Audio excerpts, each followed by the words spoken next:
What's going on with you? It's your man Louie T here on a beautiful Monday afternoon, almost 70 degrees in northern VA, and feeling really good today, man. Had a very busy but productive weekend. NFL Combine now in the rearview mirror, so that means we turn our attention quickly to free agency as that's right around the corner. First things first, though, franchise tags have to be handed out. The deadline is tomorrow. We're already seeing that process kind of get underway as deadlines spur action. We talk about that all the time. So we'll get to a number of topics, including closing the book on the 2024 NFL Scouting Combine, talking biggest winners from over the weekend. Also, Mike Evans, the Bucks did the right thing. All right, Mike Evans staying home. Mikey staying home where he belongs. We'll talk about that and so much more here on the Louie T Network podcast that starts now.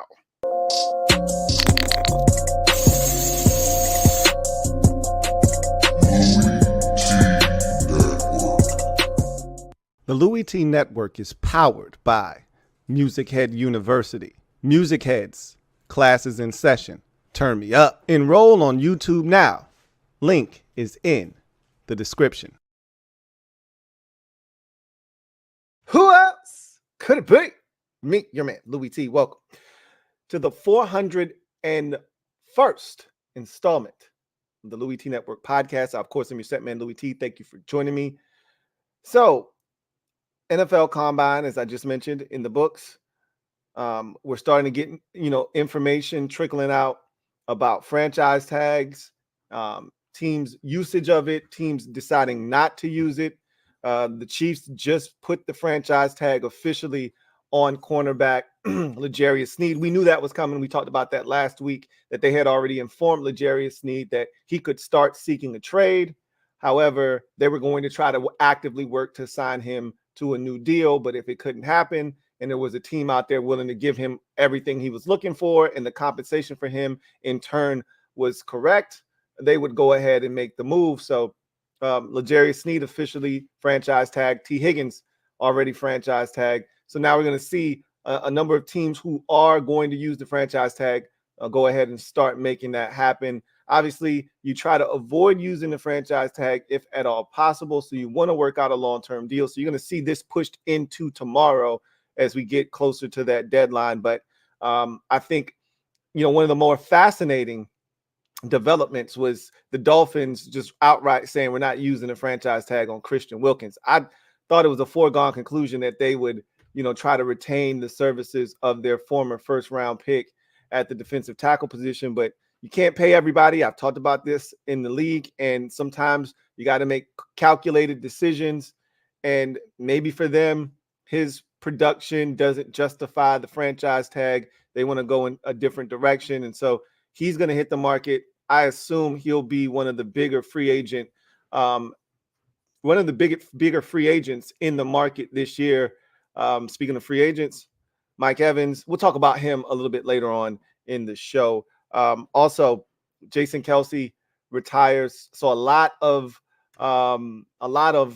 content today, a lot of fodder, a lot of things to discuss. We'll get into some of that as we get into social media maneuvers. But I want to start off the show with the Combine. My wife was not particularly happy with me this weekend. She was really dying, as was I, to get into Reacher season 2. We weren't able to do that because the Combine was smack dab in the middle of our affairs. So she wants to try to get into a little bit of tonight. So I got to get this podcast done earlier during the day so that we have later on tonight to jump into Reacher season 2. So looking forward to that. So without any further delay, let's get to the proceedings this evening, including the gem dropping session. Let me drop this gem on your melon. Open your mind. Let your conscience be free. You're now rolling with your man, Louie T double E. Let me open you up. Get you thinking a little bit. So, Combine. So for me, this was a very intriguing NFL scouting combine. I thought it was a very productive, as I mentioned at the top of the show, scouting combine. to me, there are four main purposes of the NFL scouting combine. For me, if you're a guy, and we saw, I think, the best evidence of what the combine really represents for the guys who are made men going into the draft, like a Marvin Harrison Jr. or a Malik Neighbors or any of the top three quarterbacks. Take your pick: Jaden Daniels, Drake May, Caleb Williams. The combine doesn't really serve a massive purpose for them. Their draft stock isn't going to be, it's not going to be manipulated one way or the other due to a performance that is up or down or not performing at all at the combine. So I think it was further proof of that you don't have to perform at the combine. My biggest thing as a consumer of the combine is I like to see guys go out and perform. But for me, the purpose of the combine comes down to four things. Either one, you're confirming what everybody already knew on tape, right? You've already watched the film. You're not sure how fast the guy is, super productive. You want to see if his game speed matches the field speed, or you want to see if he has that speed. He looks fast. You're not sure. Now this is your chance to confirm that, right? He's a good football player. All you're looking for is to make sure that the movement skills match what you saw on tape. So confirmation is one. Two, pole position, right? So I give you a great example in this particular combine of pole position, right? We talked about the wide receiver position, being one of the deepest, if not the deepest position in this draft. So a guy like Rome Odunze, he decides he's going to go out and he's going to compete at the combine.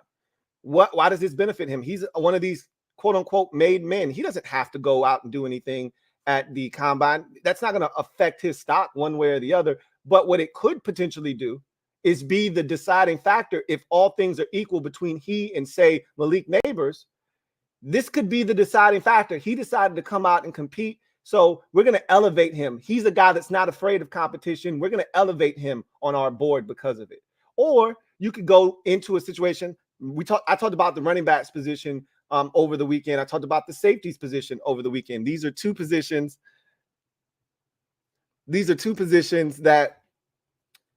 So I just got word from my wife that Russell Wilson was officially cut by the Denver Broncos. Again, not a surprise. Now, what is a bit of a surprise there, just to pivot for a second, is that Sean Payton told us it'd be a couple of weeks before they made a decision. And we knew it was going to be cutting. They were going to look for a deal. Nobody was going to trade for Russell Wilson because his contract is so inflated, and it's a nasty contract for anybody to inherit. And if you were to do a deal with Denver, you would ask Denver to eat a ton of that money. And so I don't know if anybody was going to be foolish enough to trade with Denver, knowing that they were going to cut him anyway, right? So he's officially cut. We'll talk more about that a little bit later on in the show. But back to the combine, I talked about running back position. We talked about the safety position and how those two are kind of jumbled up. There are no first-round running backs. There are no first-round safeties. I think as you get to the mid portion of the second round, running backs and safeties start to come into focus. Nobody's asserted themselves as the guy at either one of those positions. So going into the combine, you had a chance to go out there and prove to the rest of the safeties or running backs and to all the GM scouts, evaluators that were in attendance that I'm the guy you should select first. Another example is the cornerback position. A lot of good corners in this draft. I think it's a particularly deep draft class of corners, but there's no runaway favorite at the cornerback position like there is at quarterback, like there is potentially at, I don't even know if there's one at tackle per se, but I think Joe Alt will be the first one taken off the board if I had to guess. But there is no consensus number one corner, right? This was an opportunity for a guy to go out there like a Quinyon Mitchell and separate himself. And I think he did that. That's what pole positioning is all about. Finding your way to the top of that list or making your way up as high as you can, jockeying for position in the draft. You look at those top three quarterbacks, who's going to be the fourth one selected, right? That's why Bo Nix, that's why Michael Penix Jr., that's why JJ McCarthy go out there and throw, because 1, 2, and 3 are already spoken for. Who's going to be the first guy not a part of that group to be selected? You needed to go out there and separate yourself. That's what pole positioning is all about. That's, to me, another purpose of the combine. Number 3, ringing the alarm. So sometimes you get to the combine, and look, if you're invited to the combine, you're invited for a reason. That means you're a good football player. You've been identified as one of the top 250 or so players, however many they invite to the combine every year. You're one of those guys. So clearly you're not being slept on in that regard, right? However, teams might not have you rated very highly on their board. They might not think that much of you, okay? You might be slept on in terms of where you are and how you're viewed around the league. You go in, you blow up the combine, and you force evaluators to take a second look. That's called ringing the alarm, all right? They were asleep, you woke them up, now they have to go back and watch your tape again to see if maybe they made a mistake. Maybe there's more here that meets the eye. Maybe I need to watch 3 or 4 more games. I only watched 4 or 5 games and I wasn't overly impressed. Maybe I need to go watch another 3 or 4 games just to make sure my evaluation was legit, because he looked a lot different than what I saw on tape. That's called ringing the alarm. And then the last thing is continued momentum for me, right? So maybe you finished the season really strong, or maybe you had an excellent week at the Senior Bowl. Now you need to continue that momentum at the combine, roll that into your pro day, and really leave an indelible mark on the talent evaluators and the decision makers as far as where you're going to be selected. You might have came into the process in the offseason as a 4th round pick. You go to the Senior Bowl, you dominate, you take well to coaching, people are impressed with you, and all of a sudden you're a fringe 3rd round pick. You go to the combine, you light it up, you kill the interviews, you continue the momentum you built at the Senior Bowl. All of a sudden you're cemented in the 3rd round. You go to your pro day, you kill it again. They're even more impressed with you. They talk to more people while at your school, and they can't stop ranting and raving about you. And all of a sudden you're a fringe 2nd round pick. That's how you work the system. That's how you use the combine. To me, that's that final piece there. Continuing momentum is what you want to do at the combine. Those are the 4 things that I look at as the purpose of the NFL scouting combine. So with that said, let's get into the biggest winners. Now, I'll say this, honorable mentions. I want to just throw out a couple names before we get into my list. You know, when I start feeling listy, I start listing things, and my lists are usually comprised of how many items? Y'all know that number. Y'all know what it is. So I don't even have to tell you how many it consists of. I'm going to tell you anyway, though. 7, right? So we'll get to that list here in a second. But honorable mention, start with Theo Johnson, tight end out of Penn State. Big kid, ran well, 4.58 at 6'6", caught it really well. Movement skills were really good. I think he helped himself. Tight end is one of those positions that I think is one that is hard to evaluate from a production standpoint in college football, because the tight ends generally don't get targeted unless you're a Kyle Pitts, who's a pseudo wide receiver in an offense that really accentuates your skill set. If you're one of these inline wide tight ends, a lot of times you're not getting a ton of opportunities to catch the football. And so you could see a guy like Theo Johnson not be utilized as much. I think he stood out amongst that tight end group, and I think he helped himself immensely. Hence, he's an honorable mention. Xavier Legette, I thought was excellent at the combine. Showcase speed that I didn't know he had. I knew he was fast. I did not think he was that fast. At 6'1", I thought he's a little bit taller than that, actually. I thought he looks and plays like he's 6'2", 6'3". He's 6'1", but he's still a big guy, 220. Ran a 4.3 940, caught, the ball really well. And so for a guy his size, I thought he stood out as well. I was hoping to be able to push him into day 3. I'm not sure if I can get that done anymore. He's really looking like a day 2 product right now. And then let's mention a few more receivers while we're at it. Ladd McConkey, I thought he checked all the boxes. He's killing SEC competition. He's getting open. You weren't sure. Yeah, he looks fast, but is he really fast, right? Or is he just quicker than fast? He dispelled any notion that he wasn't fast. He went out, ran that 4.39. He solidified himself as a top-tier wide receiver in this draft, and he'll hear his name fairly quickly in the 2024 NFL draft. Ricky Pearsall, who was a guy that I really liked at Florida, and he killed it at the combine. I talked about him as being one of my standout performers in day number 3.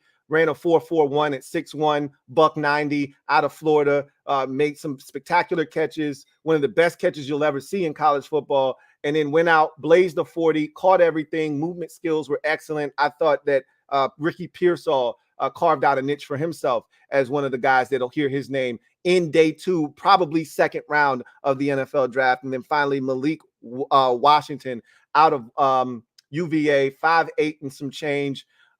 Really, to me, stood out. 100 and I think it was 111 catches or something like that this past season for the Cavaliers. Killed it at the combine. Movement skills off the charts. Ran a fast 40. I think it was a 4.44 if I'm not mistaken. Caught everything. Just wowed me to the point where I feel like this is a guy that could easily hear his name. Again, it's so many receivers, man. Everybody can't be, day 2 picks, but it's going to be hard to not hear Malik Washington's name somewhere in day 2, even if it's in the 3rd round. So with that said, let's get to the biggest winners from over the weekend. I'm going to go in reverse order. We're going to start at the bottom and work our way to the top of the biggest winners. So we start at number 7 with Latu, edge rusher out of UCLA. I thought he showcased the movement skills that we thought he had. The biggest thing for him was the medicals, right? Got the neck injury. Wasn't sure if he was going to be able to play college football again, was able to overcome that, come back and be a highly productive player. The medicals checked out. The field work was outstanding. We know him to be a smooth, fluid athlete. He showed that on the field. He, to me, is the most skilled pass rusher in the draft. So when you look at the field work, you look at the medicals, and then you couple that with the tape, to me, it's a no-brainer that this guy is going to be a top 25 pick or so in this draft. I wouldn't be shocked if he's top 20. He's definitely going to be top 25 if you ask me. And so I thought he went out and, like I said, the 4 purposes of the combine, you want to knock as many of those down as possible. I thought he confirmed what everybody thought about his ability to move. He's a silky smooth athlete, and you saw that. I thought he continued the momentum.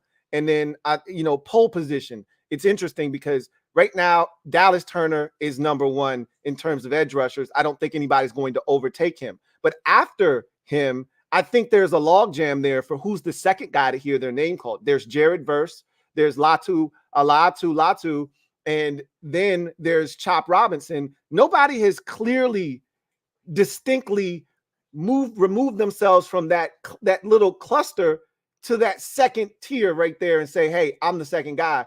Maybe Latu's performance at the combine may have given him a leg up on some of those guys.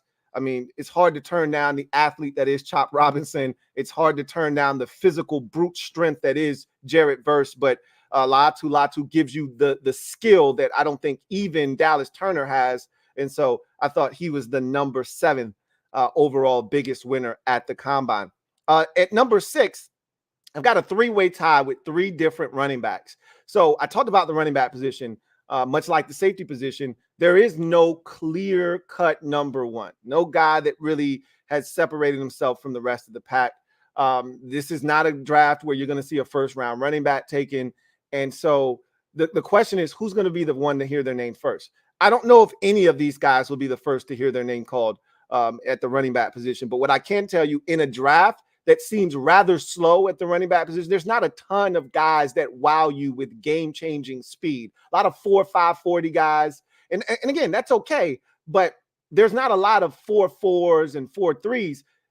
There were, I think, 4 guys that ran a sub 4.5 at the running back position at the combine this weekend at the running back position. 4, if I'm not mistaken. May have been 5. Out of all those backs, only 4 or 5 guys ran a sub 4.5. Okay, 3 of them ran a sub 4.4. Those guys, to me, separated themselves in terms of speed. They have a quality that none of the other backs currently have. Okay, and so I wanted to make mention of them because I think they're winners just off the strength of the fact that they have home run speed, and no other backs really truly have that in this draft, right? So those 3 backs are Jalen Wright out of Tennessee, Trey Benson out of FSU, and Isaac Guerendo out of Louisville. So those 3 guys all, killed it from a speed standpoint. Jalen Wright ran a 4.38. Trey Benson ran a 4.39, and Isaac Guerendo ran a 4.33. So those guys all, for me, pretty much said, hey, we can run. We're the speed guys of this draft, the running back position. If you're looking for an infusion of speed at the running back position, you pick up the phone and you call one of us and we can get the job done. So those three backs in particular, I thought helped themselves in terms of separating them as speed guys in a draft full of running backs that don't possess a ton of home run game breaking speed. So number 5 for me of the biggest combine winners was Peyton Wilson, the linebacker out of NC State. This is a big, rangy linebacker at 6'4", ran a 4.41, I believe it was. What did Peyton Wilson run? Killed the combine, did Peyton Wilson, and I think he helped himself tremendously. Peyton Wilson ran a 4.44. He ran a Moses Malone 4.44 special. So the questions, again, much like Latu, were injury concerns. Was he going to get a clean bill of health? He did at the combine, so that was the biggest thing for him there. Then everybody knew he was an athlete. You could see it on tape. Check that box, right? Confirmation. He went there. He confirmed, I am, in fact, the athlete that you thought I was watching on film. And so now becomes a pole position situation. All right, how high can I get up? Can I move myself up that linebacker board? This is not a great top-heavy talent linebacker draft class, okay? There are a few guys that stand out, but you can move yourself up that list with some good performances here at the combine and then at your pro day. Wilson just did that. Now let's see if he can couple that with a strong pro day to solidify himself. I think right now is a second-round pick, easy, in this upcoming draft. I thought he had a fantastic field workout, caught the ball well, showcased his speed and athleticism. I think he might have helped himself tremendously with his performance. Quinyon Mitchell is number 4 on this list. And when I talk about combine purpose, I talk about guys going to the combine to prove once and for all, I'm that guy. I'm him, right?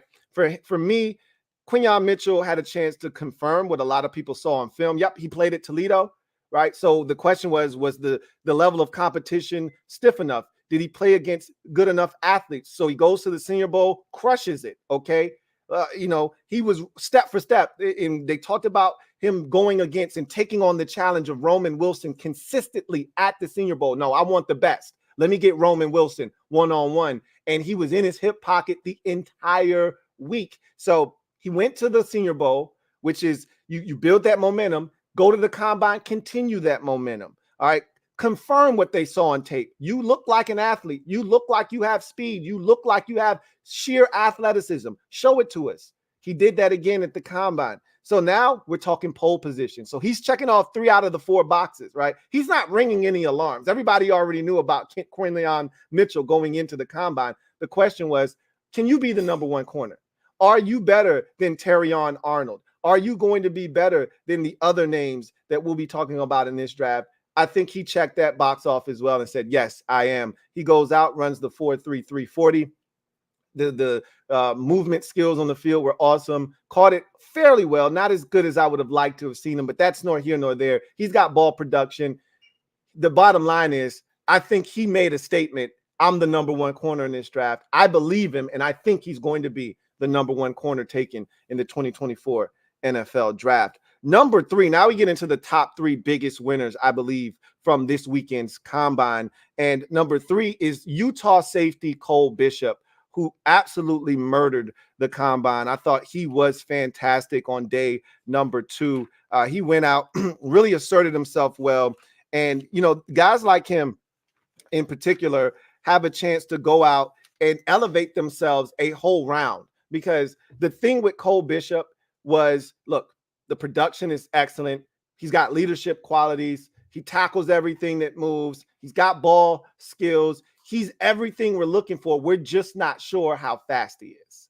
At 6'2", 206, we're just not sure if he's got the speed to be a second-round safety instead of a third or a fourth-round safety.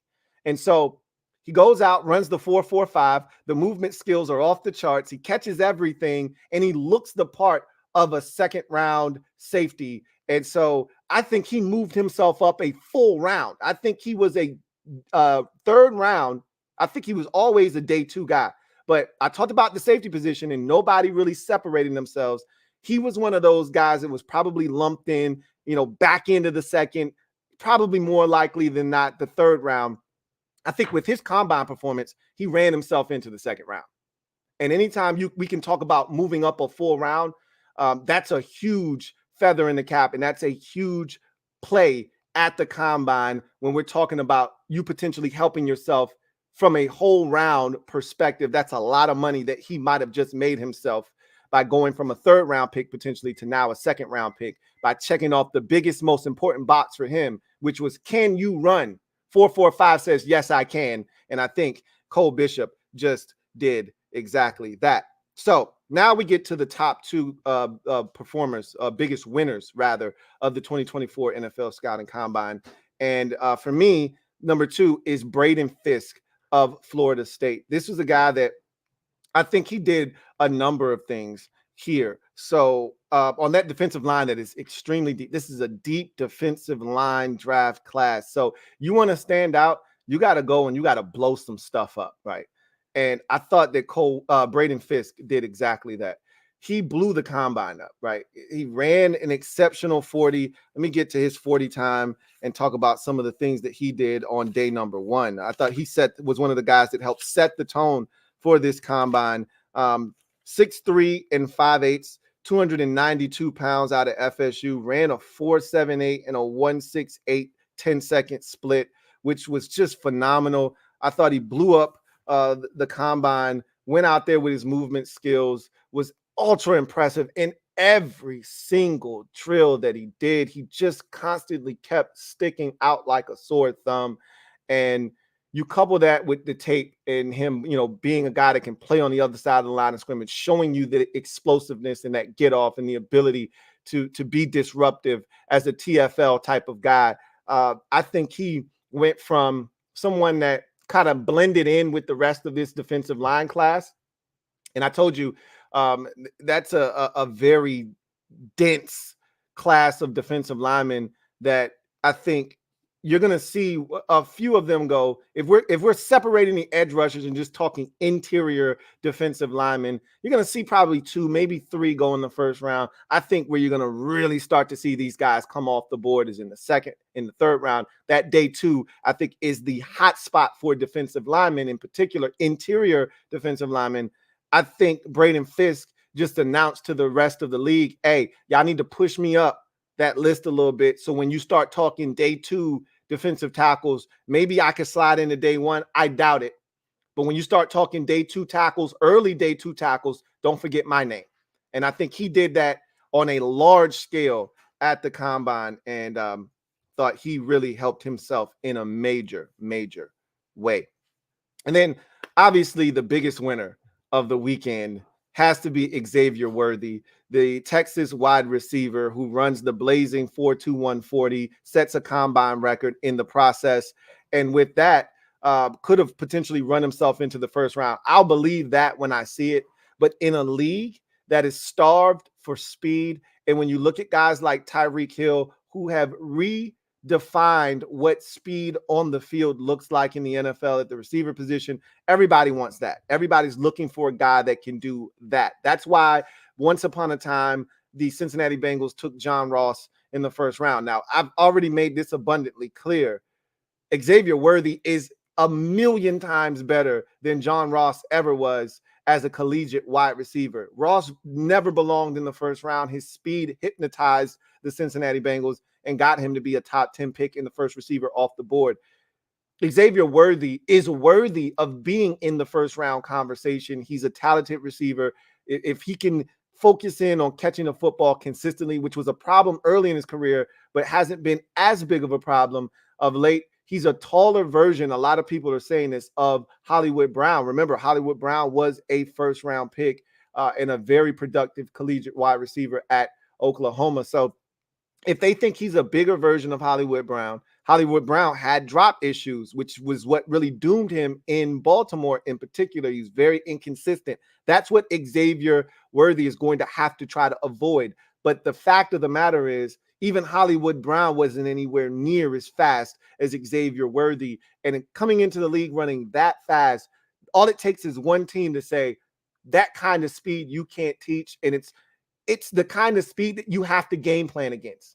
Even if this guy's only touching it 2 or 3 times, that one touch could be a 75-yard touchdown. And so you've got to be cognizant of wherever he is on the field. When he touches the field, you've got to pay attention to him, because if he touches the football and he gets a seam or a crease, there's a chance he could go, because there aren't many guys that can actually have an angle. He's got what we call angle beating speed.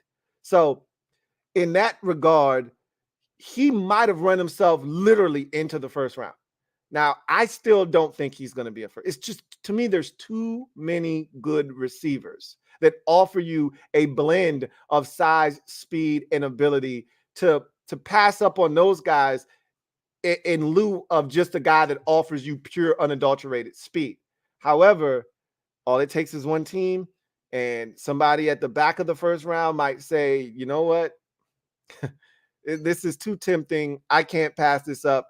We're going to take Xavier Worthy right now. I think he's more of a top of the second round type of guy, and we'll see where he ultimately ends up. But the fact that we're even having a first round conversation about Xavier Worthy is a testament to what he did. All he did was run the 40. He didn't do any field work. You know, his statement, all he came there to do was to do exactly what he did. He set out to break the combine record, at worst turn heads and put the league on notice that I'm the fastest guy in this draft and I'm one of the fastest players in NFL history. And the minute I step into the league, I'm the fastest guy in the league. He wanted to put the league on notice. Mission accomplished. He's the biggest winner from the weekend. So that is the gem dropping session. You leave your comments in the comment section. Let me know what you think about biggest winners. Did I leave somebody out? Tell me what you think. Leave it down in the comment section. So we move on to social media maneuvers. I'm a midday marauder. Y'all know how I operate. Y'all know how we do it. And so if you're out there, you want your comment to be read, you know the best way to do that is to super chat. But if you want your comment read on the air and time permits, what we will do is we'll get to the comments that use the hashtag LouieTLive. All right, LouieTLive will get you in there. If time permits, we'll get to as many of those comments as possible. But we will start with the super chats. And I just wanted to take this brief second while we're transitioning to the next segment.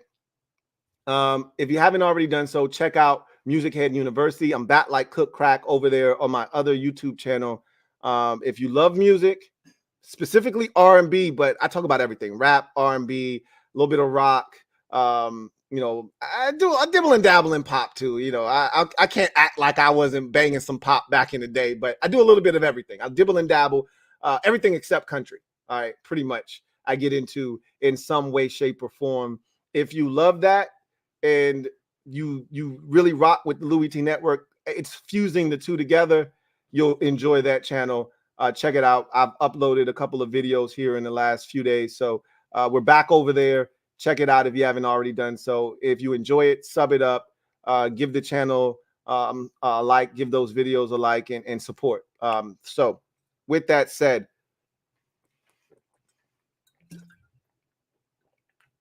let's get to your comments and see what you guys have to say. So we start the show off with John Cedillo.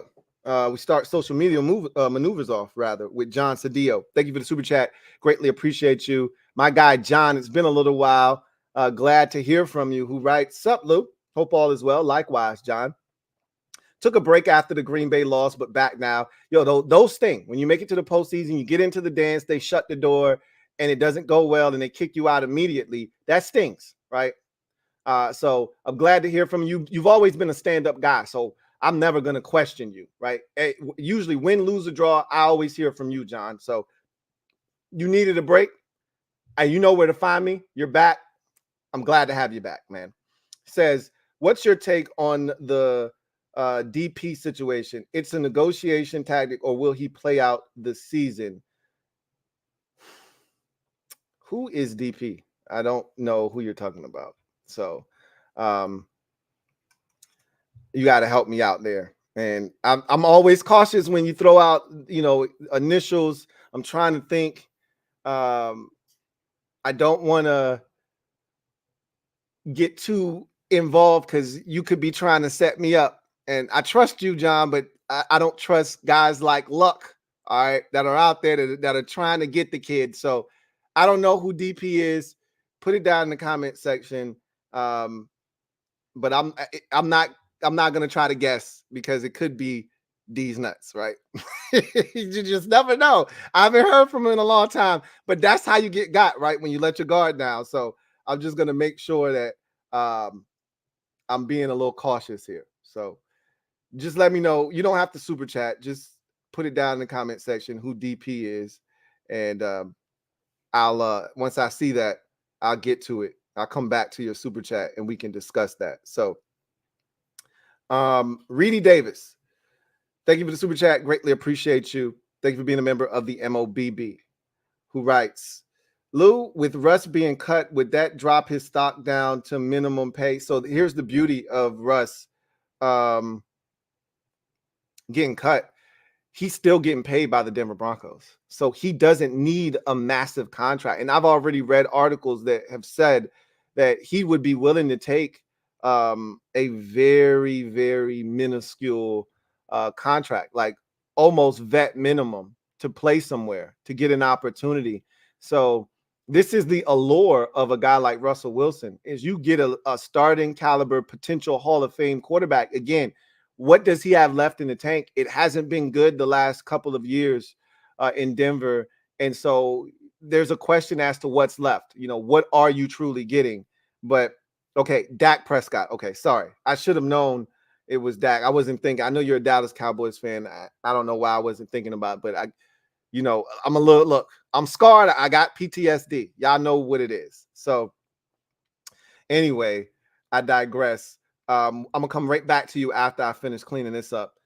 Yeah, so he's willing to take a minimum salary because he can. Like, he's being paid the salary that he normally gets paid by Denver. Even though they cut him, he's still getting his money. So he doesn't have to take on a massive contract. That's the beauty sometimes of getting cut by a team. You can then double dip. If they still owe you money and you're still on the books, you can double dip.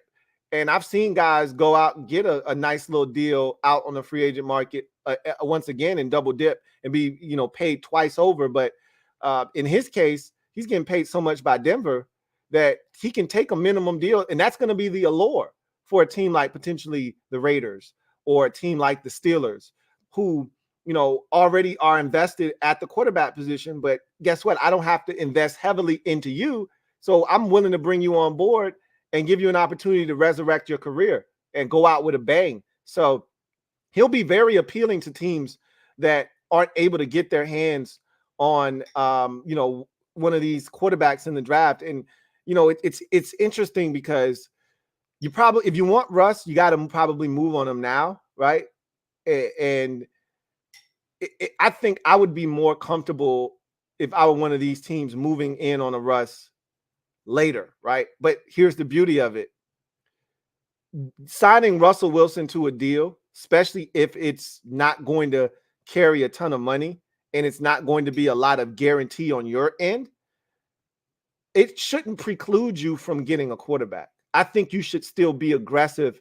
If you're the Raiders or you're the Steelers and you've already given up on Kenny Pickett, if you're the Falcons, and you're interested in Russell Wilson, I don't know if the Falcons should be. I think the Falcons should be looking for one of these younger quarterbacks, if you ask me, somebody that can really accentuate the skill set of what you could potentially have out there with all that speed, specifically Bijan Robinson in that backfield. You put an athletically gifted quarterback next to Bijan in that backfield, and you're running read option, you're running RPOs. That's a nightmare to have to deal with. I think a Justin Fields, I've already said this a million times, that's the kind of guy I'm targeting, not a Russell Wilson, not a Baker Mayfield, but we'll see, right? For me, personally, the Raiders and the Steelers make the most sense for a guy like Russell Wilson. And if I'm those two teams, I'm still pursuing a young quarterback. I'm not allowing Russell Wilson to deter me from getting a young quarterback. But the money is going to make it a lot easier for you to go and get a young quarterback in addition to getting Russ, because he's not going to cost you. You're not paying $30 million for Russ a year, right? So you can still double dip. It's a really good situation to be in, personally. So we'll see what actually happens and where he ultimately lands. Right now, my money is on Vegas, but I wouldn't rule out the Steelers. I think those are the top two teams right now that make the most sense for Russell Wilson. John Cedillo, let's go back to your super chat now that you clarified Dak Prescott was the DP that you were referring to. So John Cedillo writes, "Sup, Lou? Hope all is well. Took a break after the Green Bay loss, but back now. What's your take on the Dak Prescott situation? Is it a negotiation tactic or will he play out the season?" So, look, you always want to hold the leverage that you have.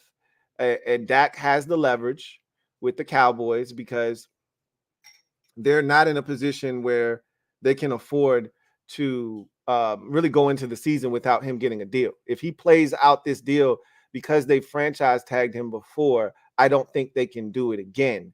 So the problem here with this situation is you run the risk of losing Dak Prescott if you do not get a deal done with him this offseason. Now, Dallas has already went out on record as saying, we're going to see what happens, but, we may just play this thing out. That sounds good, but I think they're trying to call his bluff, right? They want to kind of punk him into signing something, that is a little bit more advantageous for Dallas. And look, everybody, we've seen Jerry Jones. He will sit here and he will play this game of, chicken with you if you allow him to. He did it with Zeke Elliott. He did it with Dak Prescott the first time. We've seen him do this. And so Dak knows the business side of things, and he's done this with Jerry Jones and Stephen Jones and company before. So he's well-versed in the school of the Cowboys front office and how they like to operate. And you've got to stand your ground. And no, I don't think he's going to be willing to sit out the season. But what you do want to impart upon Dallas is, look, I'm not playing with y'all. If y'all try to take advantage of this situation because I want to be in Dallas, Dak wants to be in Dallas. He doesn't want to go anywhere. They know that. And so don't try to take advantage of my kindness in my loyalty because I want to be here. And look, we haven't won and I haven't played particularly well. And that's what's stopping Dallas from giving him the money that he seeks. But as we all know, and I've watched football long enough, you guys have watched football long enough to know that the grass isn't always greener on the other side. And look, I always used to tell Cowboys fans this, and I used to have fun doing this because they would always get on Tony Romo, and he had the same issue Dak Prescott had. He couldn't win in the playoffs. He was a great regular season quarterback. He'd always get him to the postseason. His problem was winning once he got there. Well, they always wanted to run Tony Romo out of town, and I said, do you not remember what it was like prior to Tony Romo? Pre-Tony Romo was as bad as I've seen it in Dallas in a very long time. Those Dave Campo's years were very lean, right? Those Bill Parcells years were very lean at the quarterback position. He was the one that introduced Romo towards the end of his run as Dallas Cowboys head coach. And so I said, look, you can go back to the Quincy Carter, Chad Hutchinson, Henne, and all of those guys if you want to. Right. I would love to see you go back there. Please, by all means. But if you're a Cowboys fan, while Dak hasn't gotten it done in the postseason, look around the league. It's a lot of teams struggling at the quarterback position. You could do a hell of a lot worse. You could do better, but you're not in the position to do better because you're winning 12 games every year. So it's going to be hard for you to get your hands on one of these quarterbacks. So what are you going to do? Are you really going to give Trey Lance a run? Are you going to give him a spin around the block? If so, okay, go for what you know. But Dak holds all the cards here. He knows it, and he's going to use that leverage, but he's not sitting out a season. It doesn't benefit him. It doesn't benefit anybody in all of this if he sits out a season, right? Doesn't benefit him at all. So it's a tactic that you use, negotiation. We see it all the time. Guys scrub their social medias clean of the team that they're trying to negotiate with. Oh, look, that's how this works. You use any leverage that you can to try to get the upper hand and get the deal that you want. He wants to remain in Dallas. He wants a long-term deal. He doesn't want to go into this season as a lame duck quarterback, and he's going to try to use any leverage that he has. He's not sitting out the season, though. John Madrano, thank you for the super chat. Greatly appreciate you. John writes, will Brian Burns get franchise tagged by tomorrow? I think he will, but this is fascinating. And that was one of the topics I was hoping someone brought up. If you didn't, I was going to bring it up. So yesterday we got wind of the fact that him and Carolina are miles apart on a new deal. Duh, right? I talked about that last week, that he wants upwards of 30 million or 30 plus. And they're thinking more in that $27-26 million range. So they're pretty far apart on the amount of that contract. So they haven't met at a middle ground, and he doesn't seem like he's budging. And he has the leverage because you passed up an opportunity 2 years ago to trade him during the trade deadline for 2 first-round picks. He knows that, and that's sitting in his back pocket. He also knows that the franchise tag for the edge rusher or the linebacker position is like $24 million. And then if you have to do it again next year, you can put those two numbers together, and then you divide it by 2, and that gives you where the negotiation starts, not where it ends. That number is going to be somewhere in the $25.5, $28 million range in terms of putting those two numbers together and splitting it in half. And so to him, Carolina's trying to end the discussion at $27.5 million. That's where he's starting the discussion, and you never end the discussion where it starts if you're the player, right? So it starts at 27. I'm looking to get to 30 plus. So they're at an impasse, but is the impasse so great that they're not willing to even franchise tag him, let him walk instead? I think that's pure negligence on their part, because at a bare minimum, you tag him, and just like the Chiefs are trying to do, you trade him. At least get a second-round pick for him. At least do that. If you're not going to be able to strike a deal with Brian Burns, at least do what Kansas City is doing, and you tag him, you trade him, you dangle him out there. Somebody's going to be desperate enough to get their hands on a guy like Brian Burns and cough up the money that it's going to cost to pay him, and get a second-round pick while you're at it. Like, if you're Carolina, you need all the draft capital you can get, because you don't have a first-round pick. You're hurting. You need help on offense in the worst way. So you have to acquire assets now. Bryce Young isn't going to be helped by a third-round compensatory pick next draft. He needs help now. So to me, you can't let Brian Burns just leave. Even if you don't think there's no way possible you can get a deal done with him, you have to find a way to extract value out of Brian Burns right now. And so I can't envision a scenario in which we get to the deadline tomorrow and he doesn't have the franchise tag slapped on him. I will be absolutely shocked if we get past the deadline and it's crickets in Carolina and Brian Burns isn't slapped with the franchise tag. I will be shocked. Probably the most shocked I've been when it's come to a franchise tag in recent memory. So I look forward to seeing him get franchise tagged. But it's a fascinating situation developing right now. King of the Bluegrass, thank you for the super chat. Greatly appreciate you. Thank you for being a member of the MOBB, who writes, Louie T, the Combine Warrior, thank you for your service. I appreciate you. Thank you for your service, continuing to support the kid in all of his endeavors over the weekend. It was a long weekend. It was a fun weekend and a very productive weekend as well. John Cedillo, I apologize. And I told you didn't have to super chat. All I needed you to do was drop it in the comment section. I was going to go track it down, but I really appreciate you. Double up. Thank you for clarifying what DP was, Dak Prescott, with the contract. Once again, I apologize for not knowing that off the top of the dome. Red Wing 01, thank you for the super chat. Greatly appreciate you. Thank you for being a member of the MOBB, who writes, I went back and watched the tight ends, and you were right about Stover not having as good a day as I initially thought. Which offensive tackles would you like in round number 2? So I told you if you went back and watched, you would see what I saw, because me and you usually are locked in. So I wasn't shocked that you went back and watched and said, okay, yeah, that wasn't really appealing to the eyes. Doesn't change the fact that he's got really good hands. He didn't showcase that, but we know he can catch the football.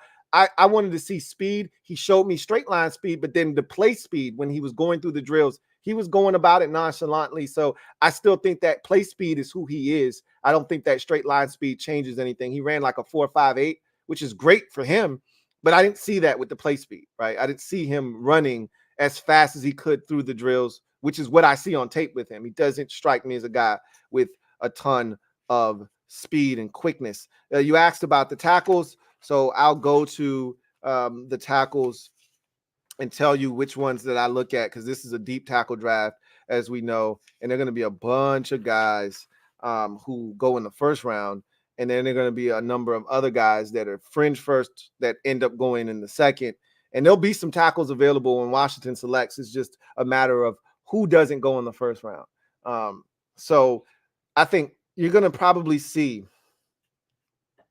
at least 7 tackles go in the first round, I believe. I mean, that this is a, tackle, just like quarterback, it's a supply demand position, and the supply is there and the demand is always there. Alt's going in the first round. Fashanu's going in the first round. Fatanu is going in the first round. Talisa Fuaga is going in the first round. You've got JC Latham's going in the first round. That's what, 5 right there, right? 1. And I don't know if Fatanu's going to be seen as a tackle or not. I think he needs to be given an opportunity to be a tackle. So JC Latham is 1. Talisa Fuaga is 2. Troy Fatanu is 3. Alt is 4. Fashanu is 5. Tyler Guyton out of Oklahoma probably going to go in the first round at 6. Let's see. Let's see if there are any more guys that seem like almost. Amarius Mims is probably your 7th and final first round tackle, if I had to guess right now. Sucks that we didn't get to see him on the field. So once you draw the line there, and I'm drawing the line there, these are the next guys up in the process. Patrick Paul out of Houston, in no particular order either. Kingsley S out of BYU is in that mix. Let's see.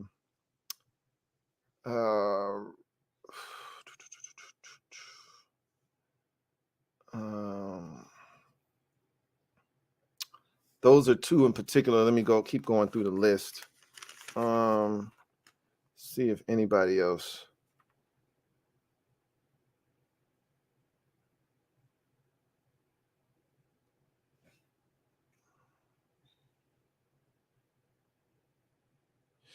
Javon Foster out of Mizzou is in that mix. Blake Fisher out of Notre Dame is in that mix.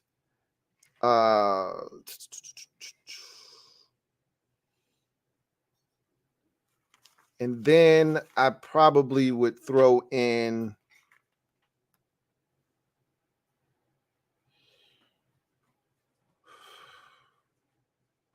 Jordan Morgan of Arizona is in that mix as well.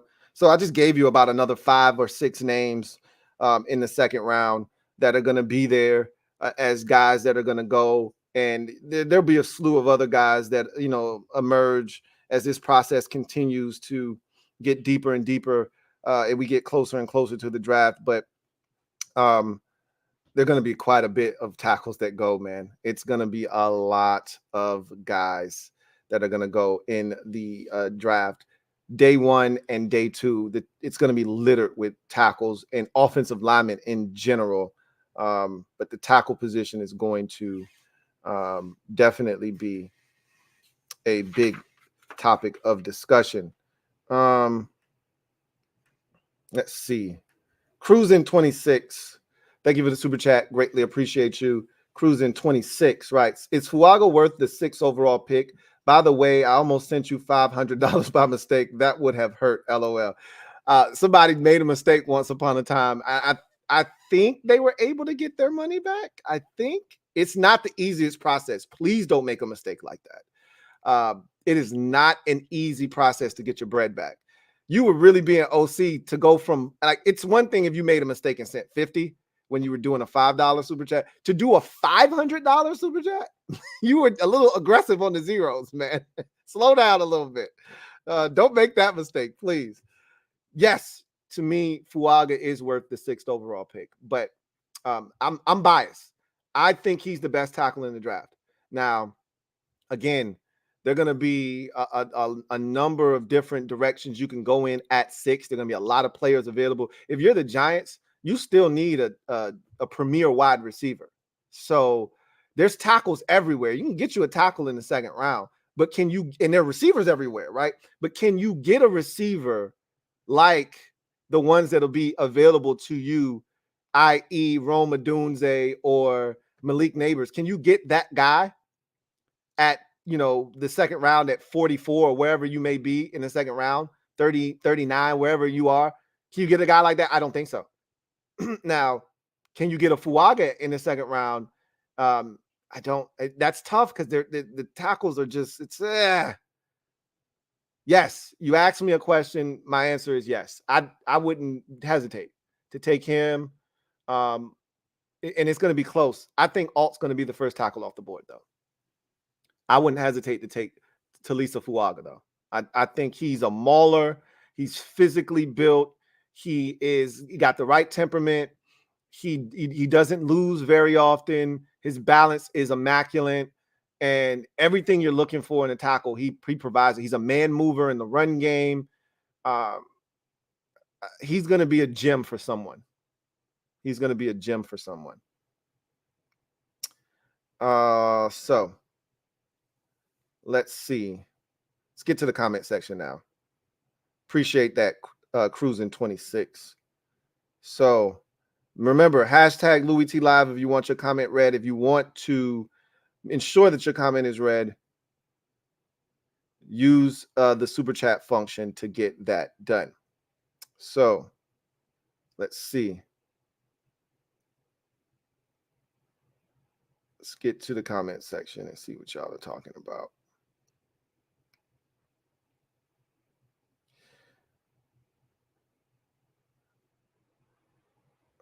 While I'm searching, here we go. While I'm searching, I might as well get a little sip of water.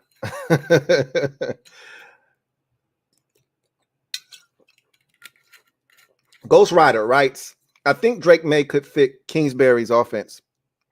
And don't think of it so much as him fitting Kingsbury's offense as much as it is, does he have the skill set necessary to flourish at the NFL level? They'll adapt their offense to whomever they draft. So I'm not so much fixated on a system. That was the problem we had with Eric Bieniemy, is that you needed that quarterback to fit his system. I'm not too much worried about that. I'm more so worried about the skill set, because they've already told us multiple times over, we're going to adapt to the talent that we have. If that's true, then it doesn't matter what quarterback you get in terms of the top 3. They'll make it work based off of the skill sets and the talent that they provide the team with, so we'll see what happens. I'm not too concerned about that at all. John Madrano writes, what Commanders players will flourish under the new coaching regime? We've talked about that already. I told you the secondary is what I'm so excited for, the future of the secondary position, because I think it's been a position that has lacked upper tier coaching, especially once Chris Harris left. You saw a very steep drop off and dip in production and level of play on the back end. And I think those guys are going to flourish under Joe Witt Jr. and Jason Simmons and, all of those guys that they brought in. The new defensive backs coach is Tommy. His dad was a coordinator in the league for a very long time. I forget his name. I'm blanking on his name. It's Tommy something. And I think they're going to flourish under those coaches, though. So the secondary, Manuel Forbes, your first round pick from a season ago, that's a guy that I think is going to definitely flourish. These young safeties, including Quan Martin, gonna flourish under these new coaches. So I'm excited about that. I'm excited about what that could look like. If we're going to force turnovers, it's going to happen in that back end. So that's what I'm looking for right there. Anyway, I digress. Somebody put Lou was banging it NSYNC and Backstreet Boys. You damn right I was. I'd come home from school, TRL, and it was the same 10 songs in the top 10 every day, but I still was up there banging that J. I'm not even going to front. I'm not even going to hold you. All right. I go as far back, and if you follow me on that channel, we're going to get into my playlist, some of my playlists. I go all the way back to 95. That's when I really got exposed to some of that pop music and Ace of Base and all of that stuff. Look, man, I'm a pretty diverse guy. I've told you that before, but I don't know if some of y'all really realize just how deep it actually goes, man. Some deep cuts in there, man. Some real deep cuts in there for sure. Let's see. Ghost Rider writes, others may say May can't run, but he has wheels. I don't know who's saying that. We all can tell that he has the athleticism and the ability to run. I don't really know who would be making that statement there, right? If you've watched him, you know he can run. He's plenty athletic. He's plenty fast. Cruising 26, thank you for the super chat. Greatly appreciate you. Double up. Thank you for doubling up. Cruising 26 writes, thanks for all your great work over the years. I would love Penix Jr. in the second round. And you know what? He might be there now. Here's the tricky part with Penix Jr., right? I think of the quarterbacks, he's going to be the one to fall. I think McCarthy and Nix have the best shot. McCarthy's going in the first round. Nix has a chance to go in the first round, and I expect him to. Penix is the one that has a chance to fall out of the first round. But then you're going to have to come all the way up towards the top to get him. And if I'm Carolina, I'm selling the pick. Carolina needs so much stuff because they don't have a first round pick. I would be, if I'm the Carolina Panthers, as we get towards the end of the first round, if nobody's willing to jump back into the first round to get Penix, I'm working the phones that night in anticipation of everybody wanting to try to get to Michael Penix. I'm calling the Giants, and I'm calling the teams that didn't get the quarterback in the first round. Maybe Denver doesn't get the quarterback in the first round, but they want him in the second round. Maybe the Raiders didn't get the quarterback in the first round, but they won. I'm calling all those teams, and I'm saying, hey, what y'all trying to do? I'm willing to move back 5, 6, 7 spots, pick up an additional second or a couple of thirds, or I'm willing to pick up a second next year. I'm willing to do whatever it takes to improve my draft stock for not just this year, but next year potentially as well. If I'm Carolina, that's what I'm looking to do, because somebody's going to get Michael Penix Jr., and I think it's going to end up being in the second round. If somebody doesn't come up and snatch him at the tail end of the first round. And if you're the Giants, I think the value of your pick is too great to spend it on a quarterback if it's not one of the top 3. And then to me, you can't pass on the tackles and the receivers. You got to take one of those guys. And then you come back and get your quarterback if at all possible. That's how I would operate. Really appreciate you, Cruising 26, as always. Let's see. We were right here. Ghost Rider says, I hope Washington doesn't target Russell Wilson. You don't have to worry about that. They're not targeting Russell Wilson.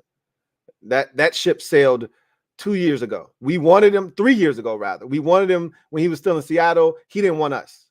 That ship sailed a long time ago. Steel City writes, Knicks to Denver, Penix to Vegas, McCarthy to Atlanta, ? I've said this already. Knicks to Denver makes the most sense.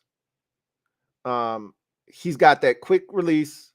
He's got a skill set that fits Sean Payton's offense to a T. He makes the most sense to go to Denver. I've been abundantly clear on that, and I think that's the landing destination for him. McCarthy to Atlanta. If they don't get Justin Fields, he makes a ton of sense there because of the 3 quarterbacks. He's the best athlete to me. And I want to pair that offense with an athletic quarterback. So I would say that McCarthy makes the most sense for Atlanta. If you're looking at those quarterbacks, and just think about it this way. If the Atlanta Falcons had J.J. McCarthy last year, they make the playoffs, and Arthur Smith is still the head coach there. They don't need much from their quarterback, right? They got so much talent. That offensive line is A1 official. Their running backs are really good. Don't forget about Tyler Algier too, right? And then you look at the skill positions with Pitts and Drake London, and obviously, we talked about the running back position already. You don't need much out of your quarterback, which is a perfect setup for JJ McCarthy. But I'm going after Justin Fields first.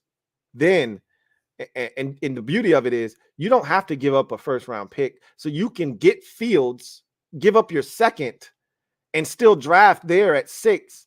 And you could add a big time player to the mix, whether it's a defensive player or you add an offensive weapon opposite of Drake London at receiver. The sky's the limit for the Falcons.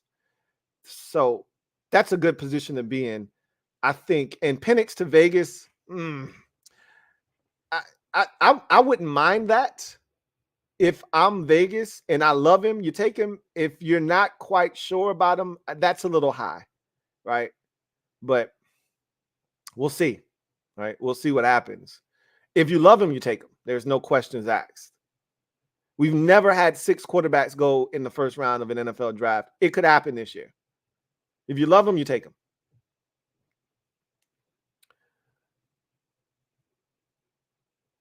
Got another super chat. This one is from Reedy Davis. Thank you for the super chat. Greatly appreciate you.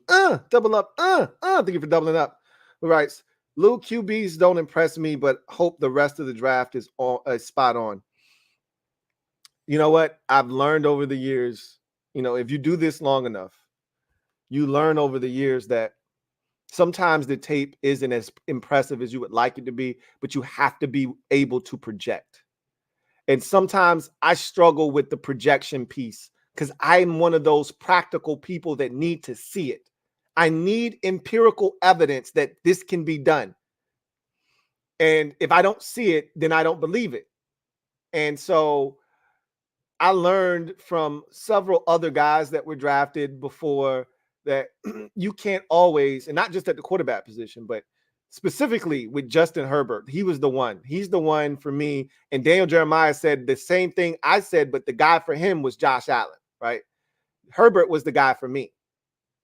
So when you do that and you make that mistake and it turns out to be one of the 5 best quarterbacks or so in the league, you learn quickly. I can't always just go off of, well, I didn't see it enough. You got to see the traits. I've seen the traits. Is it clean tape with Drake May? Hell no. Far from clean tape. Far from it. But the traits are there. And there's enough evidence of the traits being there that you say if he's and he's young, keep that in mind as well. He's very young. And so you're comparing him against guys. Bo Nix has 61 career starts, the most in NCAA history. Jaden Daniels has 50 some odd starts in his career, right? You're comparing him against grown men who have started for 5 years in college football with a guy that's got 2 years of starting experience. So you have to take that into consideration too. Yes, the tape is spotty at times, but the talent is undeniable. And this is where coaching comes into play. These guys got to earn their keep. If you claim you're a good coach, then I should be able to provide you with great talent, whether it's been highly productive or not, i.e. a Theo Johnson, for instance. If you're a great coach, I should provide you with great talent, whether that guy's been ultra productive in college or not. I can provide you with great talent. You take that talent and you get the most out of it. That's what I'm expecting them to do with whomever they select at the quarterback position, and that includes Drake May. As far as the rest of the draft is concerned, I'm not worried about them getting good talent. I'm not. This is the first time I go into the draft feeling really confident they're not going to screw the pooch.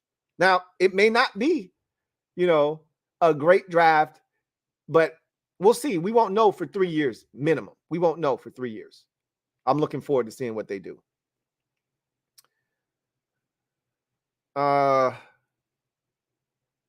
Let's see. Steel City writes, I think McCarthy is going to be overdrafted.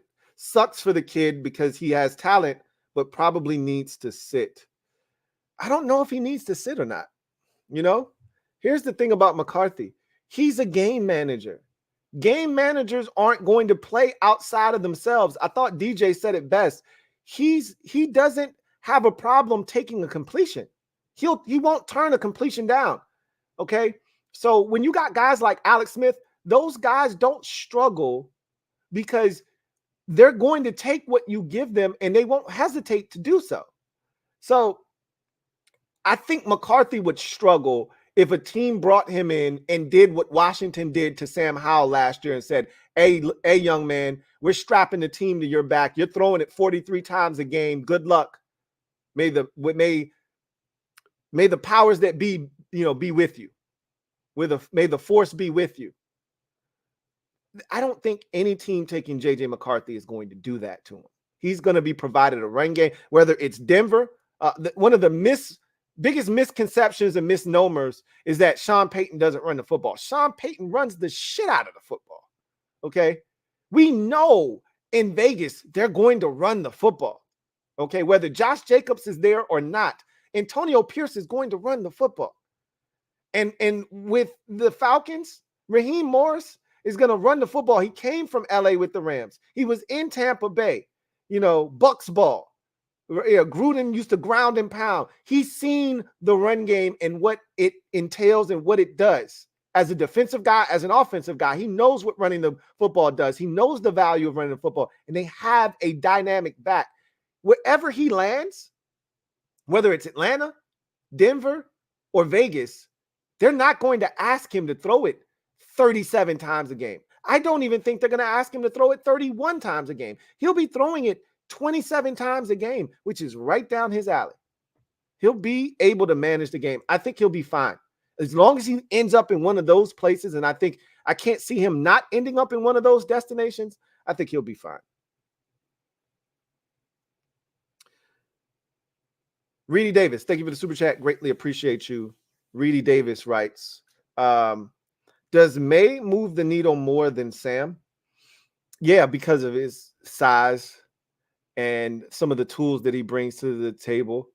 I think that May probably has a stronger arm than Sam does. Not by much. It's not like Sam's arm is limp or something. But May, I think, has a bigger arm. Obviously, he's a taller guy. I think he's a better athlete. I think Sam's a quality athlete. I think people underrated Sam's athleticism. I think they're even in the toughness department. Sam's a tough cookie. We saw that this past year, and even in his college career. I think the biggest difference I see between the two is May's obviously physical appearance, right? His physical makeup. And then I think his ability to avoid sacks. He didn't take as many sacks as Sam did in college and even in his first year as a starter. I think there are some things he can clean up in that department, but all in all, I don't see him being a guy that's going to take as many sacks, right? He'll get rid of the football. So I do think he moves the needle more than Sam. Unfortunately for Sam, it sucks. Again, I've been through this a million times. Sucks that he ended up getting put in the position that he did. But when he was put in that position, look, it's not always going to be clean and it's going to be adverse sometimes. You got to find a way to make the best of it. And unfortunately, he didn't do that. So let's see. Where did we leave off? Right here. Terrence Brown says, if Trevor can stay healthy, Dak is out. I think you meant Trey Lance. Yeah, okay. You said it. Sorry. Trey Lance. That's an interesting dynamic. I've always said that they traded for Trey Lance for a reason. They didn't trade for him for nothing. They traded for him because of the upside. This guy was a former top 3 pick in the NFL draft. They know that, and they were able to get him for, a cold, hot ham and cheese sandwich. So they are fully aware of the talent that exists here.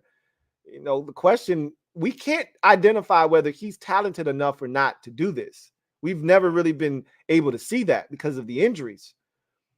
So we don't know if he can or can't.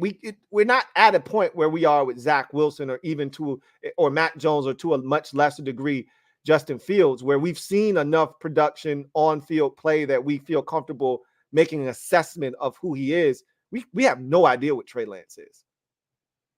He's dynamic as an athlete. He's got a live arm. He can do everything on a football field. The question is he an upgrade over Dak Prescott? We don't know that. Are you willing to take that risk is the question. Only one way to find out. Only one way to find out. Only one way to find, which is why earlier John Cedillo asked me, would Dak sit out? He can't sit out.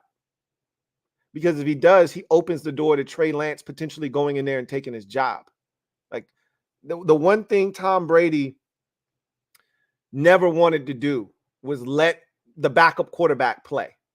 Even though he was Tom freaking Brady, he was always worried that the next guy would take his job. No quarterback wants to be out of the lineup. I know Dak doesn't want to be out of the lineup. We saw that when he had the thumb injury. He doesn't want to be out of the lineup. And all the noise, do you remember? We don't have to go that far back. Remember when he had the thumb injury 2 seasons ago? And in comes Cooper Rush, and Jerry, good old Jerry, is out here telling everybody, I know Cooper Rush playing pretty good football now, you know? He could have dispelled any rumors or put to bed anything about Cooper Rush, and he went out there and he started fanning the damn flames. So trust me, Jerry doesn't give a damn about nothing other than making sure the Cowboys brand stays on top and relevant. As long as I give them something to talk about on all these shows and the Cowboys name stays in everybody's mouth, I've done my job. That's all Jerry cares about. And so for Dak, you can't open the door. The door can't be slightly ajar. You got to shut that baby, which is why he's not sitting out. Because if he gets in and he plays well, there it is, Dak. We're not paying you. You got to go. Red Wing 01 writes, I think the play speed thing is because Stover is still raw at the position, so it's not like he's not able to play at full speed, which is why he worries me. I can't say what it is or it isn't. I just know I watch a guy on tape and I don't see a guy that plays at a speed that strikes fear into the opponents. Now, again, at the tight end position, you do not have to be the fastest guy in the world. You just better be able to run routes and create separation at the top of routes. Jason Witten is a prime example of that. Jason Witten was slow as molasses, but Jason Witten knew how to separate at the top of a route. And even if that included a little push off with the elbow, he would do it, and he would create that separation and he would get open. If Stover can do that and he catches the football, he'll be fine in this league. But what I'm looking for in particular is a dynamic mismatch tight end, like a guy that you put him against a linebacker and he's too big, and you put him against and he's too fast, right? And you put him against a safety and he's too big, and he may be too fast for him too. But without question, he's too big, right? That's what I'm looking for. A guy that gives me a little bit of both. And I'm not seeing that with Stover. Doesn't mean he can't be that guy. I just was disappointed. I wanted more from him at the combine, not less. But he still might end up being a really good tight end because a lot of the traits that you look for, they're there. And him running at 4.58 lets me know that he's capable. But some guys, their game speed and their straight line speed are two different things. It's two different things for some guys.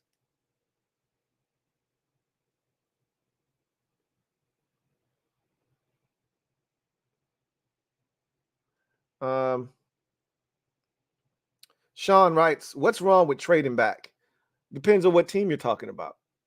If you're talking about Washington in particular, what's wrong with trading back is you don't know if you'll ever be this high in a position to draft a quarterback again.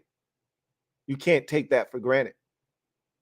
When you get in this position, this is why I said if Sam Howell wants to keep his job as starting quarterback, he needs to win a game or two down the stretch. I made it abundantly clear. Don't put Washington in a position where they can draft a quarterback because they're going to move on from you if that happens.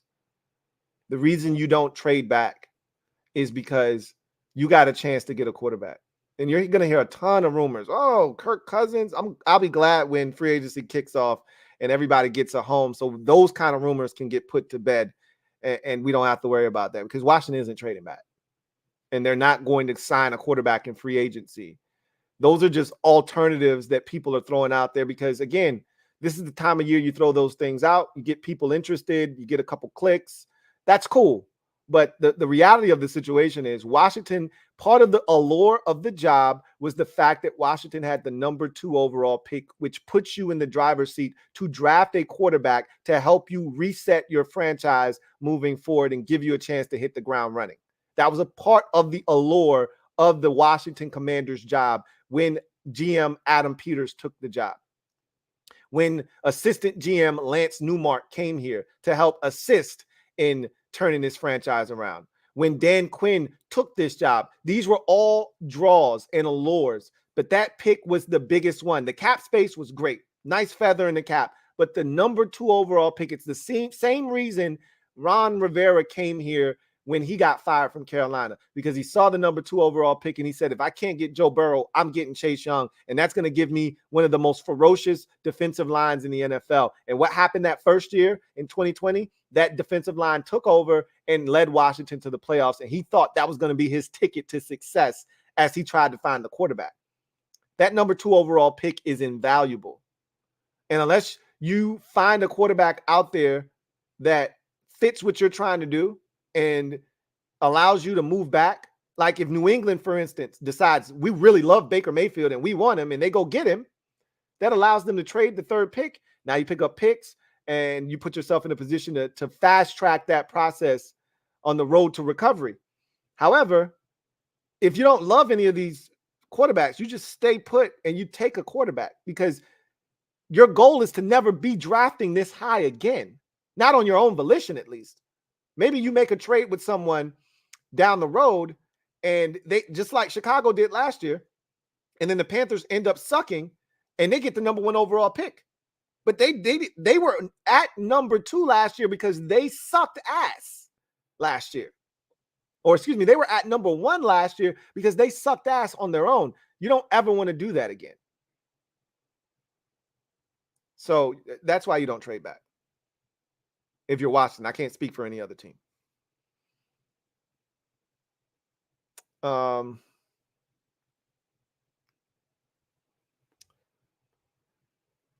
Sling and Salvi, thank you for the super chat. Greatly appreciate you.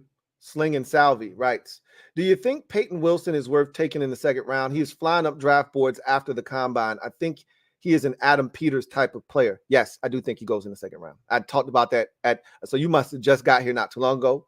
But at the beginning of the show, I talked about the biggest winners of the combine. Peyton Wilson, for me, was number 6 on my list of the biggest winners. And I think he is a 2nd round pick right now. I thought he was a 3rd round pick. If the medicals checked out and everything else, I thought he was a 3rd round pick going into the process. I think he's a 2nd round pick now after what he did at the combine.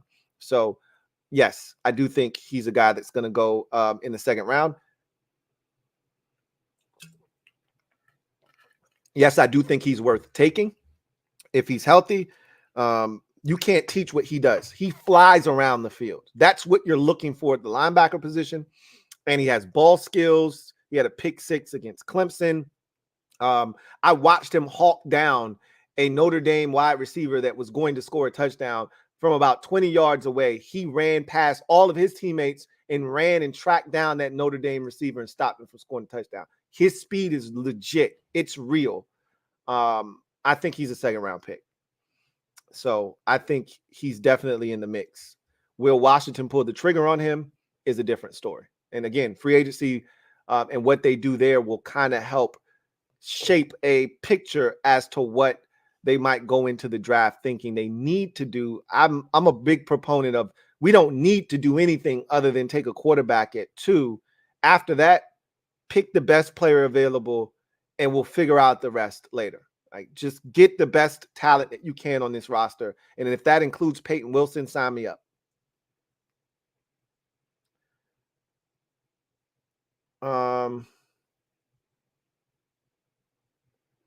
think we stopped right here. Ghost Rider says, you think Washington should keep Sam Howell as a backup to the rookie quarterback they'll draft it to? Of course I do. Now, unless somebody comes at you with a ridiculous offer for Sam Howell, sure. Because theoretically speaking, if you trade Sam Howell, you could then take another young quarterback at the back end of this draft. So I'd have to be blown away, though, by a deal to trade Sam, because he's cheap, he's cost effective, he's got experience starting in the league. You like him as a young quarterback. So there's reasons to hang on to him. You don't have to do anything right now. You've got him under control for the next 2 seasons at a very, very favorable number. So you don't have to do anything with Sam Howell as of right now. But if somebody comes at you with a ridiculous deal, then you pull the trigger, and then you go and you draft yourself a new rookie quarterback. And if you got to go get you a veteran in there to, bridge the gap, so be it. But right now, I'm keeping Sam Howell as my backup quarterback. The interesting thing, though, and the trend that we've seen going around the NFL, and I wouldn't be shocked to see Washington do this. As a matter of fact, I wouldn't be shocked if they brought Jacoby Brissett back off the strength of this alone, is you've seen the trend of, hey, we're drafting a young quarterback. So what we're going to do is we're going to go ahead and get the veteran and have him already be on staff, on roster before we draft young quarterback. We watched Carolina do that last year with Andy Dalton. They knew they were drafting Bryce Young. So we're going to go get Andy Dalton in free agency. So when Bryce Young gets here, there's a veteran here to show him the ropes. We saw the Texans do that with Case Keenum. They knew they were drafting CJ Stroud. So what did? They went and got Case Keenum to have that veteran on the roster to show the young in the ropes. What did Indianapolis do? They knew they were drafting Richardson, right? They knew they were drafting him. What did they do? They went out and they got Gardner Minshew because they knew they were getting said rookie quarterback. Want the veteran to be able to show the young kid the ropes, how to be a professional, how to take notes, how to, take care of his body, et cetera, et cetera. I wouldn't be shocked to see Washington do the same thing. I wouldn't be shocked to see New England do the same thing. New England's in a very similar spot to us. They got a young quarterback there, 2 young quarterbacks in Zappy and I don't know if Billy Ho's still on the roster or not, but they got Zappy and Mac Jones. That's the blind leading the blind, right? You don't want 2 young quarterbacks behind the rookie that you're drafting. So it makes sense to trade Mac Jones, get you a veteran, and you could keep Bailey Zappy, right? Or, you could get rid of, that's the most realistic. Zappy's fine, but you still need a veteran if I'm New England. And I think that might be the same thing for Washington. It's something to entertain. I wouldn't be shocked to see them do that because we saw so many teams do that a year ago. So just a thought. Let's see. Red Wing 01 writes, I'd put Graham Barton from Duke in the second round mix. He's definitely in that mix. I was wondering if teams saw him more as a guard at the next level or not. He didn't run, I don't think, yesterday. He did not run, but at 6'5", 313, which is what he weighed in at. I didn't get his arm measurements because I think teams see him more as a guard than a tackle. But you know what my mantra is? Until you prove to me you can't, I'm giving you every opportunity to prove that you can. So he might be in that mix as well. You said, and Kieran A is the biggest wild card. Season-ending injury, played in FCS, but his traits are beyond elite. I've heard his name mentioned a couple of times. Out of sight, out of mind for me. So he might be a guy that is very intriguing. But these types of stages are, for me, imperative for guys that come from Yale and play on an FCS level. You play at UConn. I need to see you at the Senior Bowl. I need to see you against guys that are on par with what we watch on Saturdays at the FBS level. I need to see you compete at that level so I know that you're capable, the first prerequisite I always say is to dominate the competition when you play at a lesser school, right? Where you play at lower level competition. You can't help who they put in front of you. You just can dominate. That's what you control. Then when they put you at that next level, when you step up that level of competition, prove that you weren't just dominating lower level competition. You're capable of doing that. And he's not going to get a chance to do that. It's going to be tough to put him in that conversation because you didn't see it, right? It's going to be tough. Terrence Brown, in what round would the Commanders pick a wide receiver?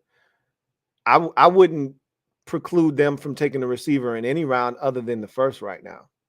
I'd be willing to take Xavier Legette if you thought he'd be gone by the time you get to the third round. That's really where I want to take him. Top of the third round. But if you think he's going to be gone by then and there's already been a serious run on receivers and you love this guy, take him in the second round. I don't give a shit. I love him enough to take him. We need a big physical receiver. We lack that. We haven't had that. We tried it with AGG. It did not work. We need a big physical receiver that can have. He's the best right now, high point the ball 50-50. He turns 50-50 balls into 80-20 balls down the field. Give me Xavier Legette. And if they love him the way that I love him, take him in the second round. What are you waiting on? If you're going by the book, which says you got to get quarterback, then you have to protect him, and then you got to get somebody to get after the quarterback because we don't have any of those, then you probably can't entertain wide receiver until the third round. That'd be the first time you can truly entertain it. But I'm not going by any book. Get the best talent that you can get, put it on the roster, and we'll go from there. I trust this GM because he's got a track record of finding really good football players in the third round and into day 3. So we'll see what happens.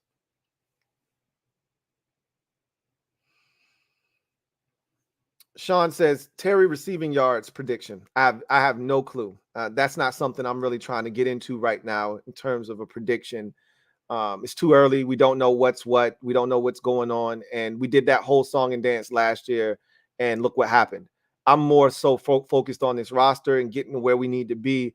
And then we can get into predictions as we get closer to the season. We see what the roster is like, and we see what we have. We see what the offensive line. Then you can start getting into predictions of yardage and touchdowns and things of that nature. It's too early for that right now.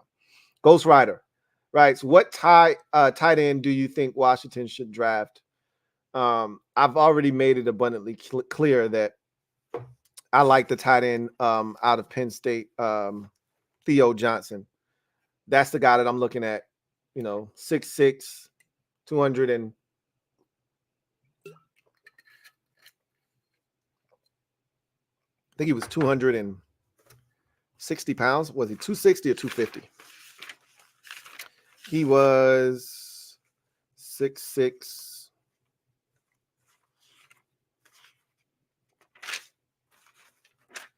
200 and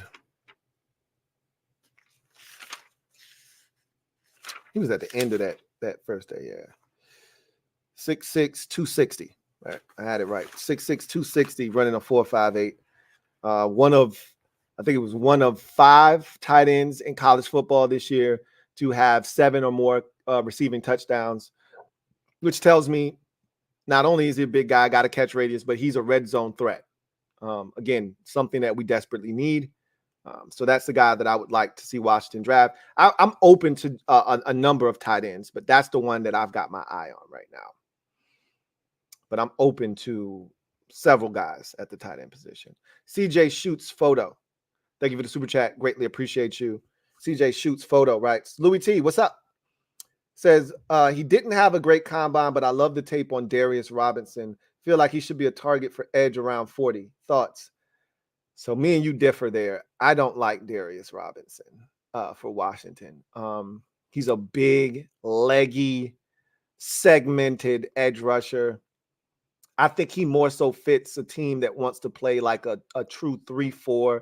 To me, he's an even front, edge. He's a big guy. what did he end up weighing in at? He's huge, man. He's really long, and I heard all good things about leadership qualities. I don't love his athleticism. He to me is a guy that I don't know necessarily fits what I look for. Again, this is me I'm talking about. Now they may see something different in him, and I don't even know what the defensive scheme is going to be, so I can't even say. So he may be perfectly a fit for whatever it is they decide to do. But for me personally, he's more of a, let me see, he ended up being,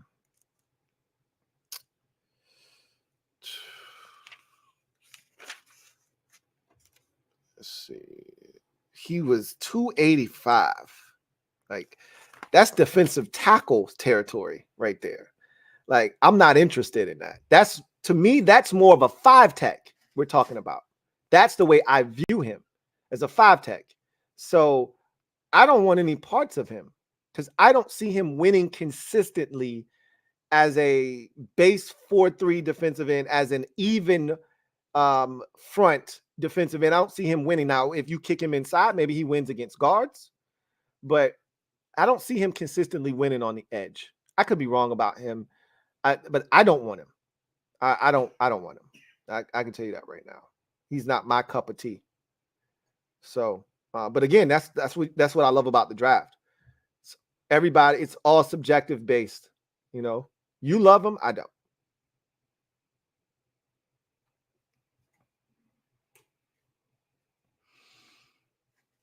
Ghost Rider writes, you think Kingsbury's offense will be explosive than last year?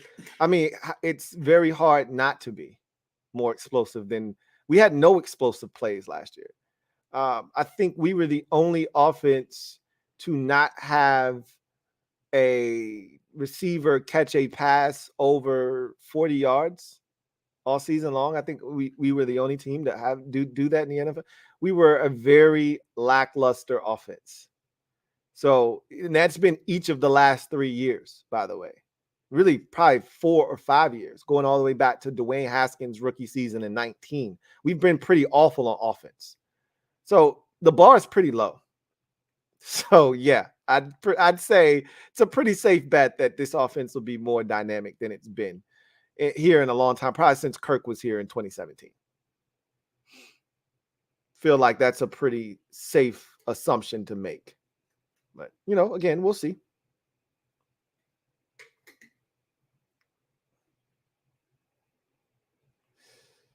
Sean writes, Louie, I've been watching you since the 2021-2022 season, so I haven't been able to watch a lot of Commanders football because I'm young. What should I expect from this franchise? Well, lucky you is that you haven't been exposed to as much foolishness as the rest of us have. So it's a breath of fresh air with this new regime, new ownership, new GM, new direction, a credible front office. We have adults in the building, and you should expect a competent operation that fields a competitive football team that gives this team and this organization a chance to be respectable again. That's what you should be expecting. I won't put wins and losses on it because, again, I don't expect us to just jump out and have this, tremendous season in year one of Dan Quinn like some fans are expecting or hoping. I'm just going to let it play out. But what I do expect, what I am going to hold them to the fire for, is a much more competitive outfit week to week that looks prepared, that makes adjustments, that does the little things correctly, and is able to function as a team that we say they didn't beat themselves. They didn't mismanage the clock. They used their timeouts correctly. They used the challenge flag when they were supposed to. Just the little things, right? The little things that make you competent. This team is blitz heavy. We're prepared for the blitz that week. This team has excellent run defense, so we throw it this week, right? I want to see the coaching staff acknowledge everything that we as fans at home acknowledge and do something about it. We knew the Giants were going to blitz us last year. And what did we do? We acted as if we never seen a blitz before in week 7. That's not allowed. That's not okay. You lose to You lose to the Bears and get your doors blown off by a team that hadn't won an NFL game spanning the year prior, hadn't won in like 15 or 16 games. And you lose to them. Not just lose, you lose by 20. Like, I don't want to see that anymore. I don't want to see a team that lacks competitiveness, that looks unprepared. I don't think you're going to see that. Quite the opposite, actually.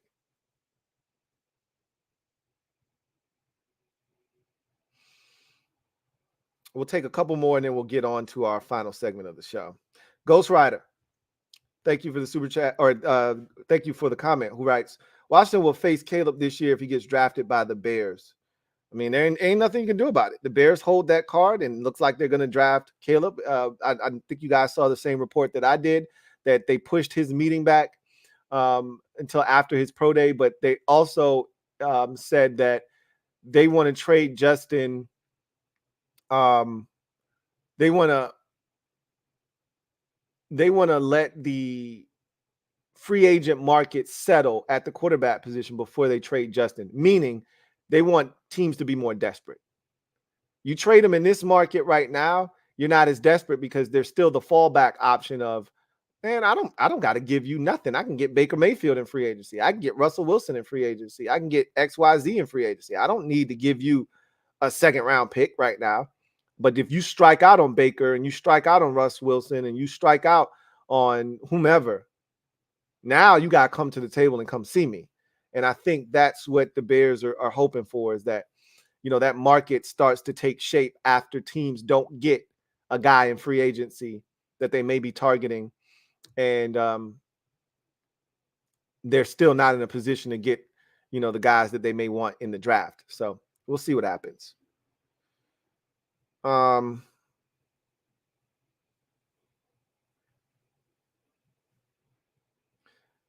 Alante Etheridge writes, what do you think Washington will do in the second round? Free agency is going to determine that, I think. It might not be the end-all, be-all. Free agency may not be the end-all, be-all in that decision-making process, but I think it will go a long way in determining how aggressive they are. Like, to me, there just isn't the tackles that you're looking for in free agency. I just don't think they exist. And so by cutting Charles Leno Jr., you're essentially saying we are drafting a tackle with that first pick of the second round. That's what that says to me. If that is there, if that is available, and if there's a guy there that you feel like fits what you're trying to do, that screams to me we are going to be aggressive in addressing the tackle position. And that means we're probably going to draft multiple tackles. So I think free agency is going to determine what Washington ultimately does with the second round pick in particular. Their second round picks with an S, 2 of them, plural. Ghost Rider writes, it would be crazy if Washington gets Drake May and Chicago gets Caleb Williams and they face each other this year if they get drafted by the teams. We see that happen all the time, though. I want to say in Burrow and Herbert's first year, I think they played each other, if I'm not mistaken. You get that. This past year, Bryce Young and CJ Stroud played each other. The Texans and the Panthers played each other. The Panthers got their first win of the season off of the Texans. So we see that all the time. You see that all the time. Because remember, the likelihood is if you're drafting 1 and 2, or you're drafting 1 and 3, or 1 and 5, you're the worst team in your division. The worst teams in the division, if you're in the same conference, play each other, no matter what, right? If you finished in 4th place in your division and I finished in 4th place in my division, we play each other whether our 2 divisions play each other or not. So the likelihood is those 2 teams are going to play one another. So it's not a surprise. The Bears suck. Now, did they finish last in their division? Probably so. Probably so. I'm pretty sure the Vikings almost made the playoffs. The Packers did make the playoffs, and the Lions. So, yeah, they finished in last place. We finished in last place in our division. So, there you go. Whether we play that division or not, we're going to play the last place team. So, it's not that It happens more often than you think. Happens more often than you think. Anyway, I digress. All right, let's get to our last segment of the show and garbage time. So I want to tackle a couple of topics real quick. So first things first, let's knock out the decision by Jason Kelce today. Once he held a press conference, I knew he was retiring, because if you're coming back, you don't have a press conference to tell everybody. He would have just did it on the show with his brother, right? The little podcast that they have, or not the little podcast that they have. Like, I'm dismissing it. Like I got a big podcast and they got a little one or something. Now, they could have done it on their podcast that they have, or he could have just tweeted out or something, right? He could have done it in a multitude of ways that would have been less dramatic than holding a whole press conference to say, yeah, I'm playing next year. Like last year, he just announced, hey, I'm coming back, right? So once I heard that there was a press conference set for 1 p.m. today, I said, oh, he's retiring. That's what that means. I thought he was coming back initially as the off. When he left the field for the last time, I said, that's the look of a man that's taking it all in. He's done. But you know how these players do. It's fresh. You're in the moment and you're very emotional. So it seems like it's over at that point. Then you take a step back, you remove yourself from the season a couple weeks, you decompress, you realize how much you miss it, you love it, and then you say, you know what, I can do it again. So I thought that's where he was trending towards. But apparently, look, he's got all kinds of opportunities waiting for him. And it was a hell of a run. He won a Super Bowl, so it's not like he's chasing a chip. Would he have liked to have added another one to his repertoire and resume? Absolutely, but he's a first ballot Hall of Famer already. He's already won a Super Bowl, so there's not much left for him to do. And the game didn't quit him. He quit the game, right? He could still play if he wanted to for another 2-3 years, easy, with the way he's still moving. So you always want to go out when on your terms, and he's doing that. So as a fan of a team in the division, he couldn't leave fast enough. This guy is an Iron Man. He doesn't miss games. He's the best at his craft.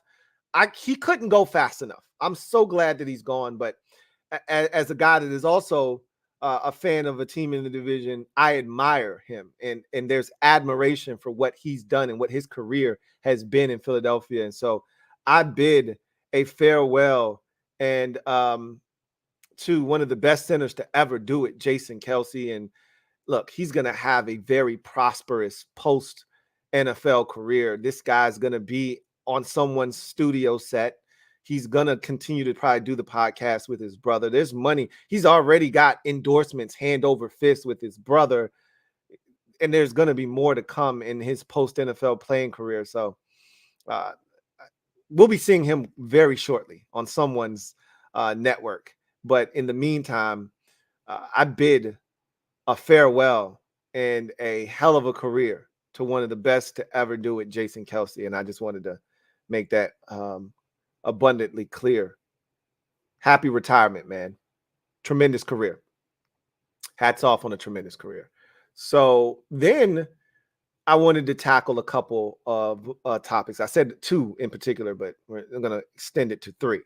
So Mike Evans, Mikey, is back in Tampa Bay. I'm so stoked for this. I'm not a Buccaneers fan, and this definitely waters down the wide receiver free agent market even more so than it already is, with the likelihood that tomorrow we will see the Colts franchise tag wide receiver Michael Pittman Jr. if they don't reach a long-term deal with him. The Bengals have already franchise tagged T. Higgins, and now you take Mike Evans, who was probably going to top that list to begin with once T. Higgins was off of it. He's now going back to Tampa, which it needed to happen. What are the numbers? What are the numbers on that? I think it ended up being 2 years, 52 mil, with 35 of it guaranteed. But let me get these specifics. 2 years, 52 mil, 35 guaranteed. Yeah, I pretty much had that committed to memory, but I wasn't sure. So good for him. Good for the Buccaneers. I'm so glad that they were able to come to a number that makes sense for both parties involved. It felt like there was a little bit of saltiness after it didn't get done last year. And I was like, oh, Mike might do this off of principle. Like, y'all didn't get me done last year when y'all should have. And I feel some type of way. So now, off of the strength of principle, I'm out. That's what it felt like. And I was like, I hope this isn't how it ends, because he belongs in Tampa Bay. And I talked about this last week on the podcast. I said, it's unfortunate that in the day and age we live in, and really this has been going back eons, as far back as any of us can remember. This is always how it's always been, because usually football quits you, you don't quit it. And you're usually the last one to realize that you don't have the skills that you used to have, that you once had. And so, whether it's Johnny Unitas finishing his career elsewhere, or it's Joe Namath finishing his career elsewhere, or, Joe Montana finishing his career, or Peyton Manning finishing his career, Emmitt Smith. I brought up the long list of guys who had these illustrious careers, Hall of Famers, legends of the game that played, 10, 12, 13 years with one team. And you're like, bro, I can't see this guy in another jersey. And then he's in another jersey. And so I was hoping that this didn't happen to Mike Evans, and look, he only signed a 2-year deal. He's going into year 11. And so who's to say he doesn't play 15 years in the league and that he still doesn't finish his career in Tampa?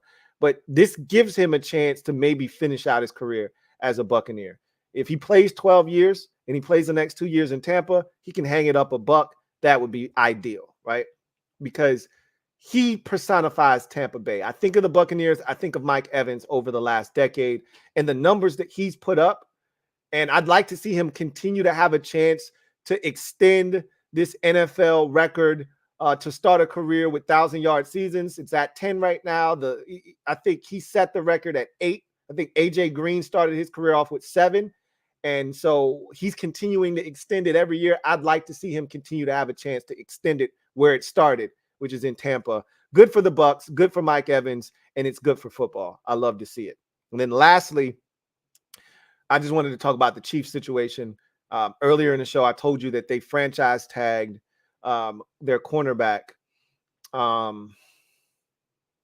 L'Jarius Sneed, which means that they're not going to franchise tag, which we already knew they weren't going to franchise tag Chris Jones. But if they don't get something done by tomorrow, Chris Jones is a free agent. And I know he's getting up there in age, but he's still dominant. There are a lot of teams out there, including the Miami Dolphins, who just let their defensive tackle essentially walk in free agency, or they're willing to. I won't say they did let him walk because free agency hasn't happened yet. But by them announcing they're not going to franchise tag Christian Wilkins, that's them saying, hey, and I don't know what their cap situation looks like, but sometimes in order to beat the best, you got to snatch away from their roster. If you can't beat them, join them type of deal. Like, okay, so I can't beat you. I'm going to pull from your roster, weaken your roster, and strengthen mine at the same time. Chris Jones might be the perfect guy to go after if you're the Miami Dolphins. You let Christian Wilkins walk. Why do you do that? Maybe because you're going to pursue Chris Jones should he hit the free agent market. Maybe they go after him aggressively, pay him the kind of money he's looking for, and really give themselves a chance to compete with that kind of a monster up front. So it's going to be interesting. The Chiefs better get it done before the start of free agency. They got time. It's not like they got to get it done before tomorrow's deadline for the franchise tag. They got until next Wednesday to get a deal done with Chris Jones, but they better figure it out soon because there are going to be a lot of teams eyeballing Chris Jones. Dallas is probably another team. I don't know where they get the money from, but that's what this is. The NFL, you're going to find a way to make the numbers work if you want a guy. If I'm Dallas, I'm probably not looking for a Chris Jones. I'm probably looking for a guy in a very deep defensive tackle draft class, some cheap labor. But it also, if you're Dallas, you're trying to win a Super Bowl, and your window is open now. And it might have closed a bit. I think losing Dan Quinn is going to prove to be a devastating blow to them. But they went out and got Zimmer. So we'll see how that works out for them. And if that ultimately gives them an opportunity to continue to chase that chip, and a guy like Chris Jones could be the missing piece for the Dallas Cowboys, who failed to be able to stop the run consistently last season. So again, the ball's in Kansas City's court. They don't want to lose Chris Jones. They know how vital of a piece he is to their defensive success and overall team success.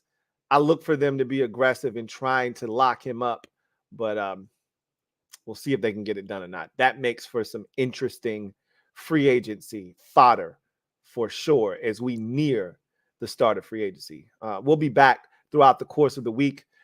Depending on how things go tomorrow, there may be an emergency bonus pod. I was not intending to do a podcast tomorrow because I'm going to do one on Wednesday. So if nothing crazy happens, if everybody gets tagged that we expected, then I'll just wait till Wednesday.